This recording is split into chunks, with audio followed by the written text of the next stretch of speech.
Akalar tuzuymisilar? Akamizni mashinalarini noldan full hadovoy qilib beryapmiz. Polni qilib beramiz. Bo'lgan jarayonni qo'yamiz. Birgalikda ko'rasizlar. Ketdi. Akalar, Nexia full hadovoyimiz tayyor bo'ldi. Ko'rishinglar mumkin. Polni taylarni yangi qilib berdik. Oldi arqa amortizator, rezinka, granatalar hamma almashtirdik. Bugun proyektimiz Nexia bo'ldi. Akamiz yurib ko'rishadi, baho berishadi. Birgalikda ko'ramiz. Ketdi akalar. Akamiz yurib keldilar. Mana Nexia proyektimiz tugatildi. Xudo xolasa polni full hadovoylar qildik. Hozir akadan so'raymiz. Aka, mashina qalay bo'ldi? Zo'r mana.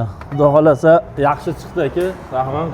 Joningiz sog' bo'lsin. Yumshoqqina bo'ldi mana. Kelaverasizlar aka. Nexiachilarga taklif qilamizmi aka? Taklif qilamiz aka, Nexia 2 legenda. Gap yo'q. Kelaversin aka. Joni sog' bo'lsin. Akalar eshitdilar-na, Nexia 2 legenda mashina. Kelaverasizlar, full qilib hadovoylarni qilib beramiz. Pulini so'raganlarga kommentariyaga yozgani vaqtimiz bo'lmayapti, ishimiz juda ham ko'p. Full hadovoy qilib berdik. 2.300.000 so'm atrofida pul ketdi akalar. Jonlaring sog' bo'lsin. Bittadan like bosib, kanalga obuna bo'lib qo'yinglar. Bunday qiziq ma'lumotlar beramiz. Sog' bo'linglar.